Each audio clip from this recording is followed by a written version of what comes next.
Arsenal are considering moving for a player that will shock everyone. If you said before the transfer window started that Arsenal would be bringing in this attacking player, nobody would have believed you. We're going to speak about it because I definitely want to get everyone's thoughts and opinions on it. I also want to speak about the Brighton game that is being played tomorrow. So much stuff to discuss in this video. As always, just very quickly before we get into it, just do me a favor. Hit like on this video.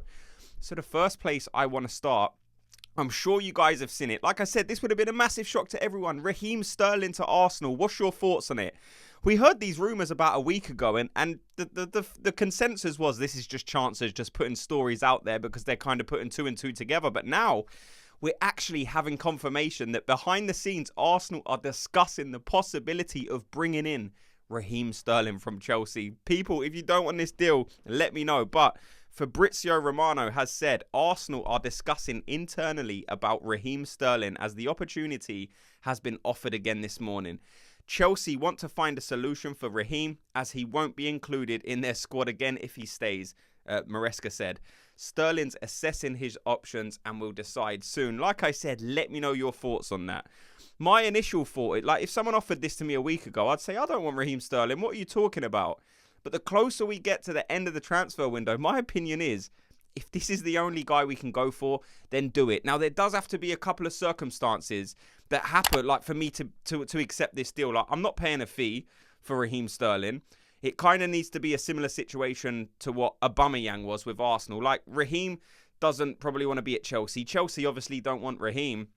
And that was the same with Aubameyang at Arsenal. In the end, we gave him away free to Barcelona. So if it's that kind of deal, then I would accept it. Because like I said, it's better than nothing. Like, there's a lot of hate in these past couple of years toward Raheem Sterling. But, like, I get it. But, like, 2 years ago, his transfer value was, what, 60, 70 million? Go back to 2020, it was 150 million. And I know he's older now. Like, but I'm just trying to put into perspective. This isn't the worst player in the world. He's Premier League proven. I know some of you out there still will say, I don't, under any circumstances, want Raheem Sterling. And I understand. Because I was there a couple of days ago. But like I said, now I'm getting closer to the end of the transfer window. I'm kind of saying, if this is the deal, I would be underwhelmed. This certainly isn't the perfect scenario. But if that's what we have to go for, then that's what we have to go for. I would rather have Raheem Sterling than no one. That's the way I would be looking at it. And another way to look at it is if Eddie Nketiah's going, is Raheem Sterling an improvement on Eddie Nketiah? You let me know. And I know they play different positions, but again, just in terms of minutes being played or goal scorers, we know Sterling can play a couple of positions as well. So I would just put it to you like that. Is Sterling better than Nketiah? And is Sterling better than no one? I know we shouldn't be in this position anyway, but it is the reality. Like, this is the position we find ourselves in. And the transfer window is ever evolving. So by the time I put this video out, this story could have either been confirmed or it could not be happening, or Arsenal could be in for someone else. But right now, as at the time of recording, this deal seems like the most likely to happen. So I just want to get your guys' thoughts on it. Let me know in the comments section. So the next one I want to speak about is the Brighton game. Because it's only tomorrow and we play Brighton. It's a 12:30 kickoff, which are notorious for throwing up like odd results. Arsenal can't find themselves in that position. They're playing a very, very strong team. Brighton have won both games and they've actually looked impressive in doing so.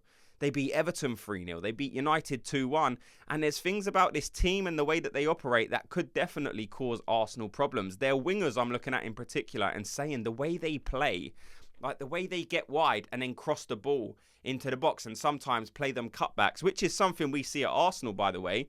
Like, this can be deadly. We saw it in the Everton game especially. Those wide wingers were causing Everton nightmares.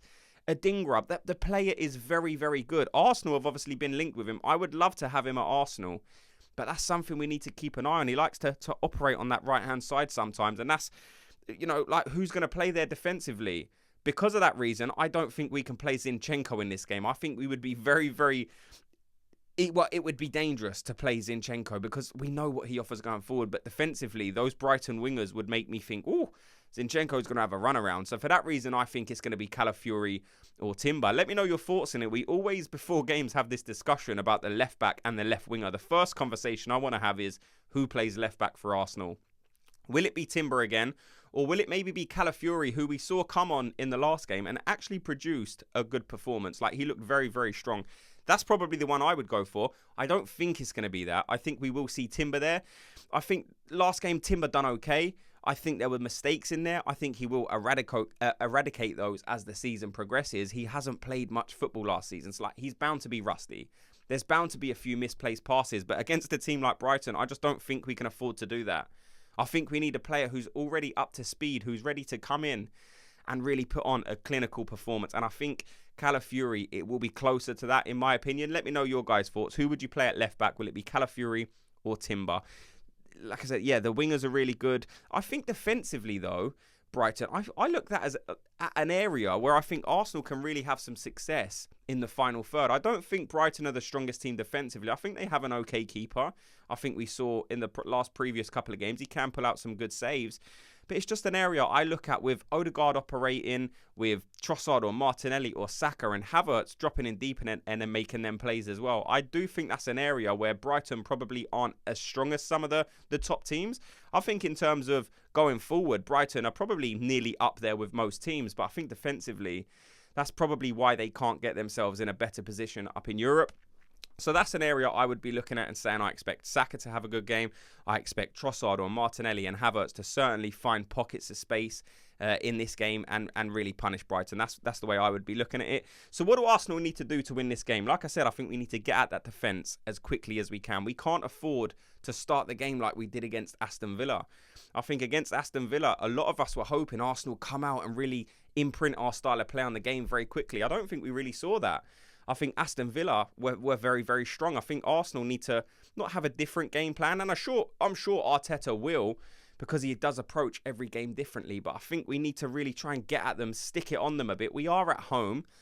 So, you know, we got the crowd behind us. I don't see much of a problem in this game. Of course, Brighton have the ability to beat anyone. But I'm just looking at this Arsenal team now and I feel confident about every single area of the pitch. Up front, the wings, central midfield, defence. Will this be the game that we see Mikel Merino make his first appearance? I don't expect him to start in this game, but I would love to see him come on, you know, in the second half. So let's get into the team sheet, what I think is going to be a case. So I think, obviously, it's going to be David Raya in goal. I think left back will be... I think it will be Timber, but I would go Calafiori. Like I said, let me know your thoughts. Saliba, Gabriel and Ben White. Defensive mid... Maybe there's an argument that maybe Jorginho deserves a run, but I've got a feeling he will stick with Thomas Partey, Declan Rice, Odegaard, Saka, Havertz up top, and then on the left, I would go Trossard. I think he's earned the opportunity to start a game. We saw after the final celebration in the Aston Villa game, like, it was just cold, wasn't it? Like, he was just, like, looking in the, like, as if to say, this is what I do. I deserve the opportunity to play, and I think he will get his wish. I expect Trossard to start this game. If Martinelli starts, I would look at it as, Martinelli, you need to perform in this game or Trossard's probably going to get your spot in the next game. So maybe Mikel Arteta gives him one more chance. Like I said, this is a position where we can have some discussion on. What would you guys do in this position? Would you play Trossard or would you play Martinelli? Like I said, I know what Martinelli offers. He is quick. He is direct. But that final product needs to improve. We've said it last season. We're saying it this season. We can't drag it out as a whole 2 seasons of Martinelli being good in spells, scoring a couple of goals, but just failing to deliver on that final product when it's needed in so many games. So it's a big game for Martinelli if he plays. Like I said, I would go with Trossard. I think he deserves it. I think he's played so well last season. He looks like he's playing really well this season, full of confidence, and he is Arsenal's best finisher. I do like Trossard when he comes off as a sub, but I'm just not convinced with the form of Martinelli at the minute. I hope he can get there. I hope he can get back to the level of 2 seasons ago where so many of us were buzzing with the way he was playing. One of the best wingers in Europe. I would love to see that Martinelli again, but we've just not seen it right now. And at the minute, Trossard is performing to a higher level. So in a game like this against Brighton, we've got big games coming up. We've got Tottenham, the game after in the Premier League, away from home. We've got Man City away from home. So we need to start playing our best team so they can start to operate together. That's the way I would be looking at it. So that's the lineup. Score prediction. It's going to be a difficult one. I would go 2-0 or 3-1. Would we keep another clean sheet? I think it's going to be difficult against Brighton. So I'm going to go with a 3-1 win to Arsenal. Let me know your guys' score prediction in the comment section. And let's see if anyone can get it right. And if they do, I'll probably flash it up in the next video. So let me know your score prediction in the comment section. Thanks so much to everyone for watching and listening. Before you go, like I said, just do me a favor. Hit like on this video. Just like it and subscribe. And I'll speak to you all in tomorrow's video. Gooners, have a good day.